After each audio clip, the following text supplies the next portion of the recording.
Good gamers, it is your favorite gamer Wolf here to bring you August game of the month, which is Top Secret Episode.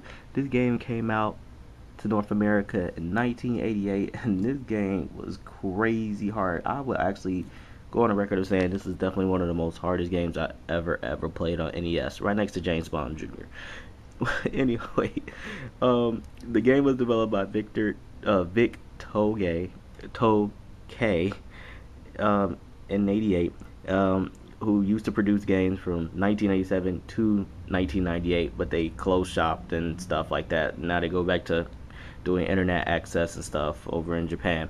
Anyway, Dango 13 is the longest running anime currently in history. Started back in like the late 1960s and it's still going on today. It sold over 200 million manga magazines or comic books or whatever like that.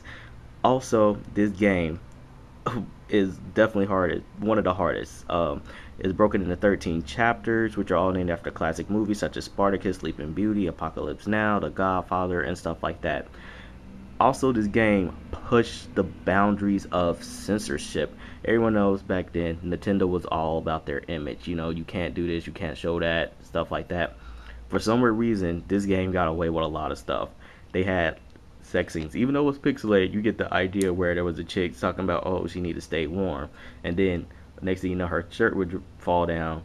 And she, it'd be pixelated, but you get the idea. And then they'll show the hotel room, and then it'd be like, ooh, and the lights would go off or something like that. Get the idea. Violence, you could shoot people, and then for a millisecond, when the enemy gets shot, they fall back, and you see like a red come from their head or whatever, and then they fall on the ground and fade away, stuff like that. Also smoking, which is a big no-no because kids were playing this, but somehow this slipped through the cracks. I guess when you're the longest running anime, you kind of get that respect. Also, this game was very hard because you get 52 lives. And once you lose your 50-second life, you go back to the start or possibly go back to a few chapters. This game was incredibly hard. Also, along with its crazy mazes that pissed so many people off, this game was crazy hard. And also, it doesn't help that his health would fall while you're moving. His health would just kind of rapidly decrease, and you have to shoot enemies, and you had limited bullets. So on top of that, man, this game is definitely one of the hardest, I say, in NES history. Like I said, right next to James Bond. So with that, I am out. Game of the month is Top Secret Episode featuring Goggle 13, the longest running anime. Check it out on YouTube. Google it. It's definitely one of the most hardest, insane games I have ever played. Alright, y'all. I'm out. Peace.